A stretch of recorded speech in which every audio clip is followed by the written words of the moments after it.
All right. Hello, and thank you again for tuning in to a new video.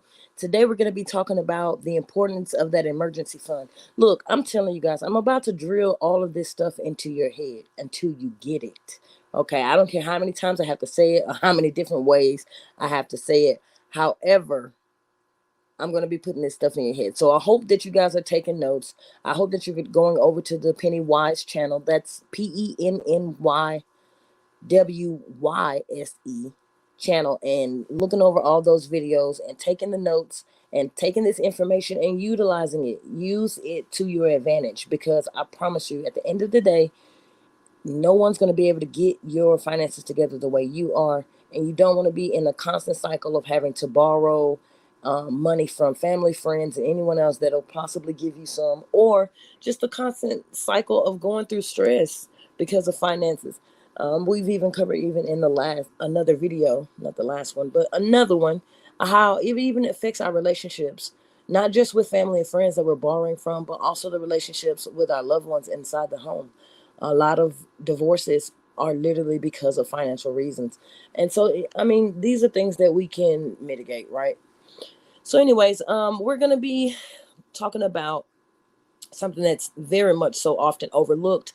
I have overlooked it myself. I told you guys a story about how I had started investing money but had not saved up an emergency fund, and my alternator went out on my car. And luckily for me, my reputation of borrowing money was pretty good, so I was able to get the money and give it fixed, but I had to do it myself. So yeah, we don't want to be in that situation.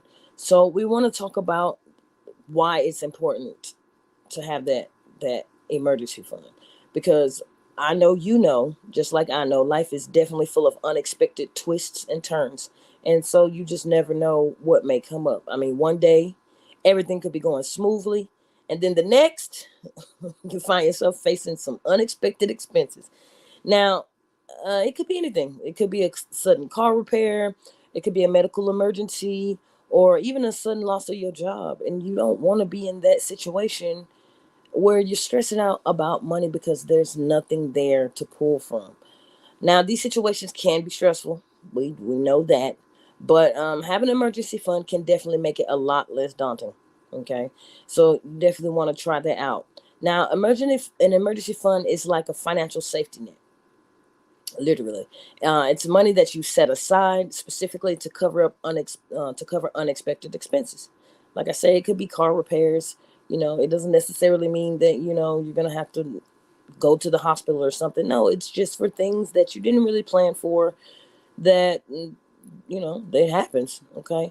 It's not for vacations. That's not an emergency. It's not for shopping sprees. That's not an emergency.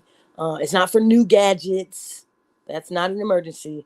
It's for those, like, oh no moments, like, oh my gosh, my tire blew out on my car, or oh my gosh, my motor went out on my car, so I need to have this because I need my car. um so it's when you need money fast, right? So having an emergency fund, it gives you some peace of mind. I mean, you don't have to worry about how you're going to pay for any unexpected expenses, honestly. I mean, you get to focus on basically dealing with the situation at hand rather than just stressing about where you're going to get the money. And like I told you in another video, your friends and family really, they have their own lives that they're trying to live. They're not really in a position to always be lending out money. And then a lot of people have adopted the,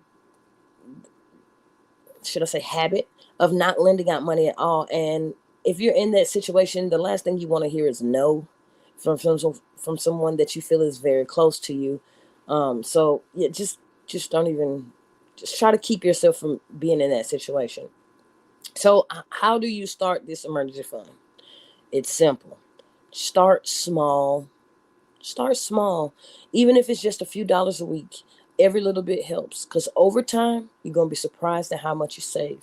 I tell people, try to take out at least 10% minimum of your paycheck. If you're making $600, you should be able to save $60 without it actually being a large burden.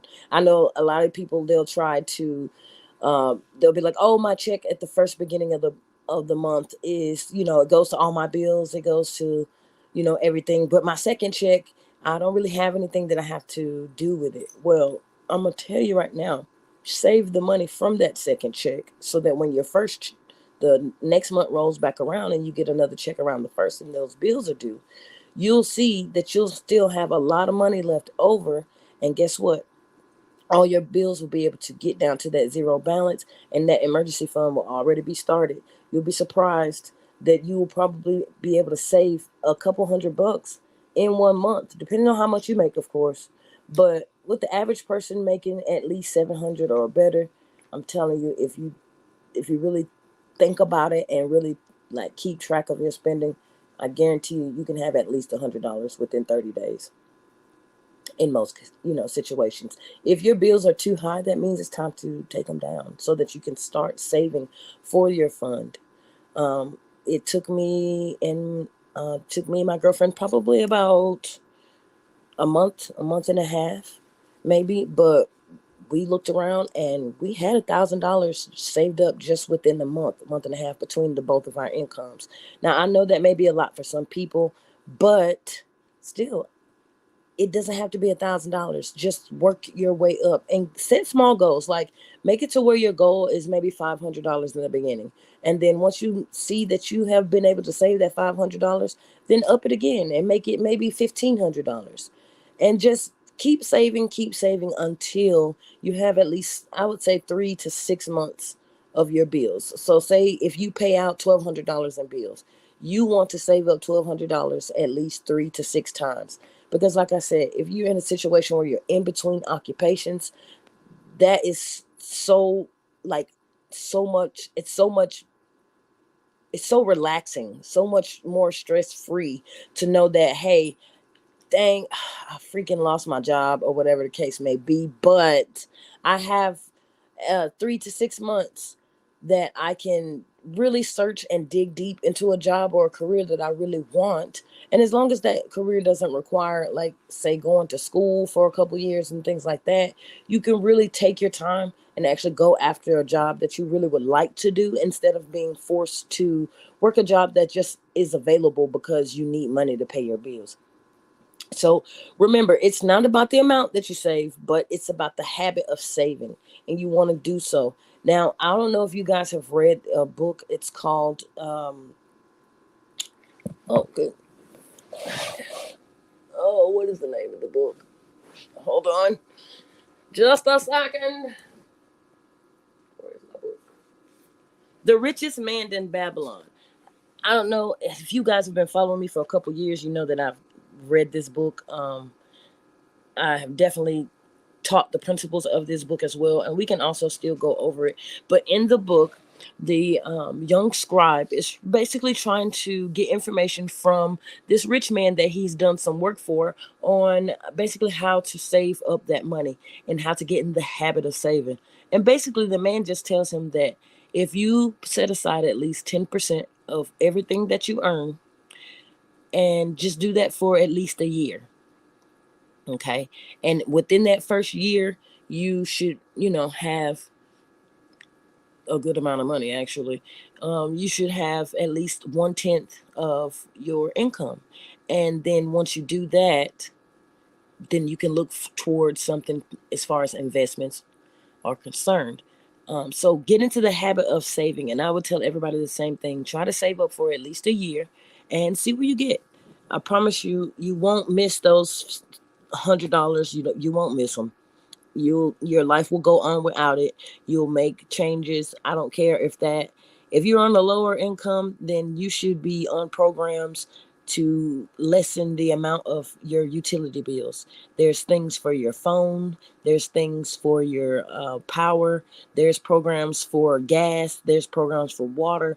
Like, there's so many things. Maybe you want to consider downsizing the amount of the where you're staying at, because maybe it's taking out too much in rent, or where it's making it difficult for you to save.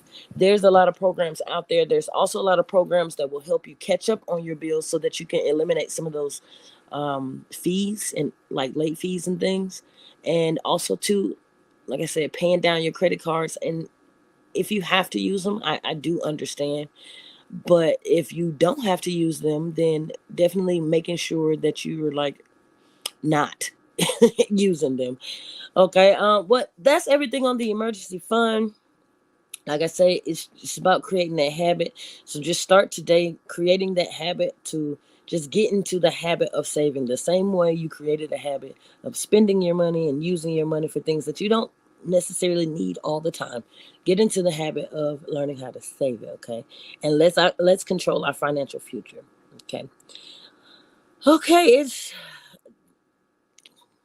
the end of that video. Like I said, I try to keep it short for you guys. I don't want you here all day, but I do want you to be able to take some good notes and also give you time to learn about the information and also give you time to actually apply the information as well.